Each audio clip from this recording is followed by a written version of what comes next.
Hello everyone and welcome to the video. So today I quickly wanted to make a short video showing the importance of studying the classical games, and many people ask me, why should one study a classical game? What's the point of it? Is it obsolete?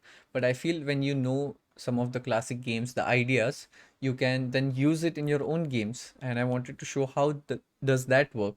So first, in this position, we have a very famous game of Reshevsky against Petrosian Tigran.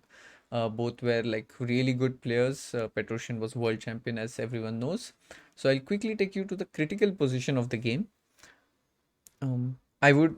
The point of the video is not to show all the steps, all the moves, because that would not really be useful. So I'll quickly take you to the critical point. And this is the position, as you can see on the board. And it does not look really good for black. And if you haven't seen the game, you will really like what Petrosian did here. As you can see, there is a strong threat of, let's say, pushing e6. White can play h4, h5.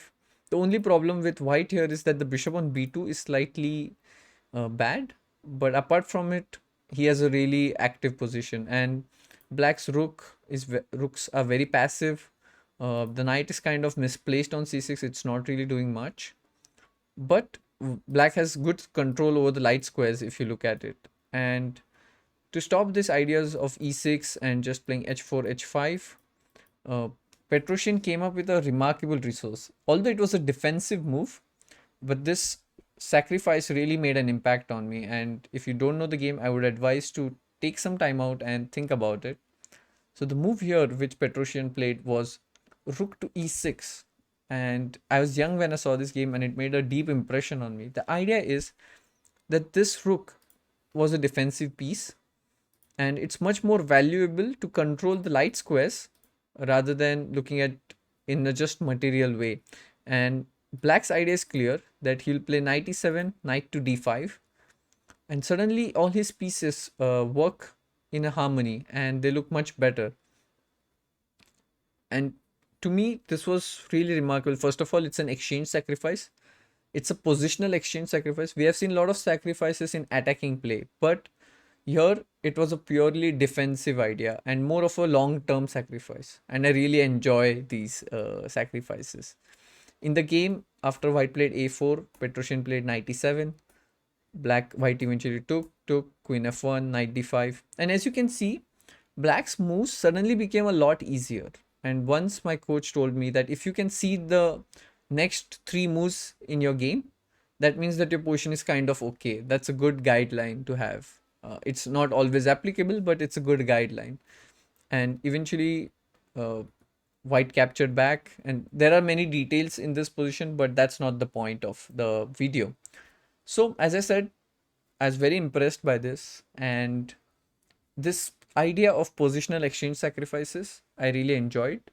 And I wanted to show that learning these classical games or knowing about it will improve your intuition and you can apply it in your own games.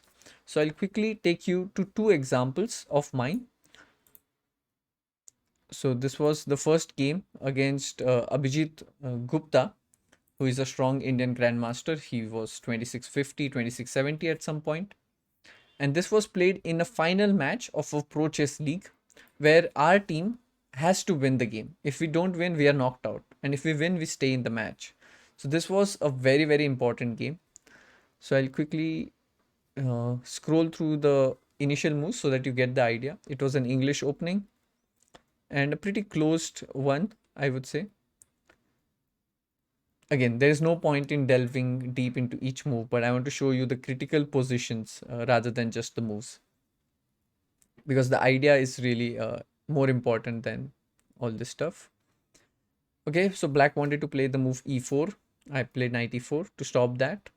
I have a considerable space advantage if you look at it, so I would say white is slightly better, and black's pieces kind of lack scope, but it's not that bad. He doesn't have any real weaknesses.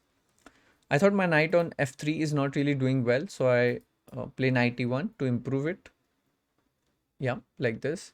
Black played c6, takes knight d3, queen c7, and okay. I would really like to play f4, f5, but that would weaken my king, so I was not sure if I should do it. But I didn't see any clear-cut plan in this position. I thought, okay, even if it weakens my king, this is the only way I can improve my position. So I played the move f4. Black played knight f8. It was a sacrifice. So fe5. Black, of course, cannot capture. Then the bishop is hanging. Then he played knight d7.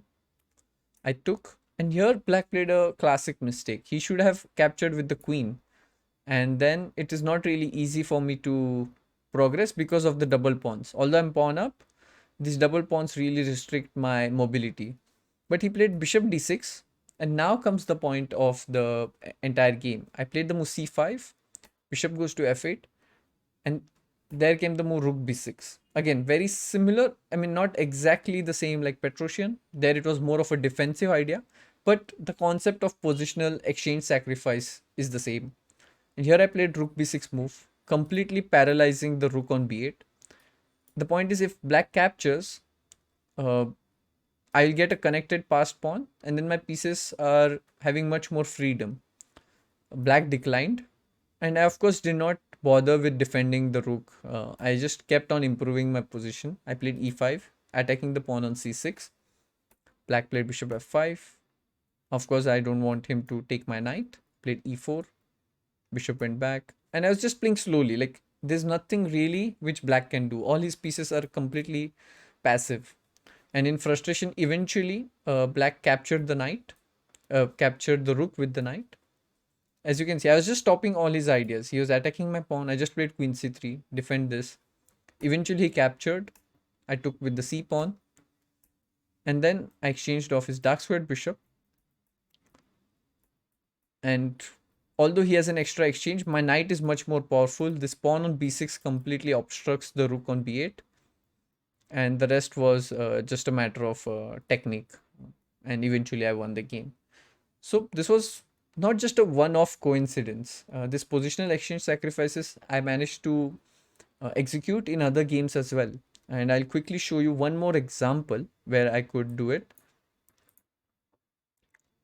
So this is the game which I played against Abhishek. He's a fellow Indian player, and this was played in the Indian Championship.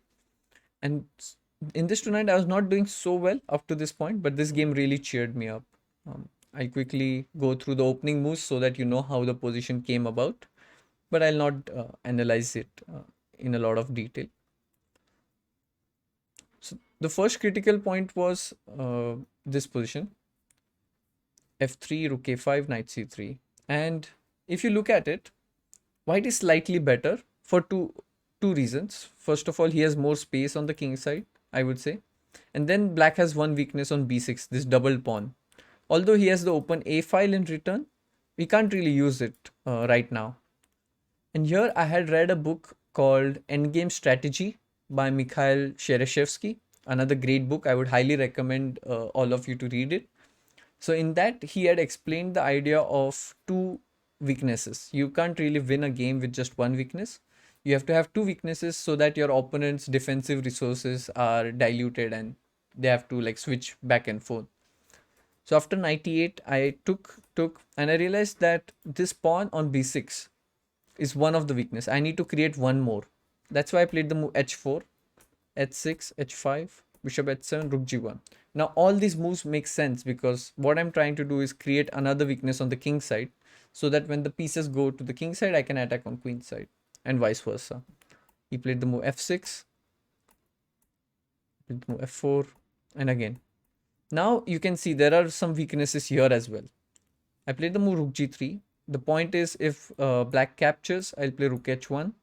And when the bishop moves, the pawn on h6 would be a weakness. He played rook a8. I played the move f5. If he captures, I'll again play rook f1. And all the pawns are like kind of weak and isolated if you look at them. So not only one weakness, I've managed to create multiple here. So he played the move e5. And now it should not be a surprise looking at the previous game what white move should be. I instantly played rook g6. Even in endgame, I knew that these pawns will, once they come on g6, will completely paralyze the rook. So he took, I took the back, and then I also captured the pawn on d5. He gave up one of the rooks, and here there is a small tactic for you. If you can think and find it, it's not really tough. The point is, if I play knight e7, he will take king e7, king e3, rook b2, and although it might still be winning, it's not really clear.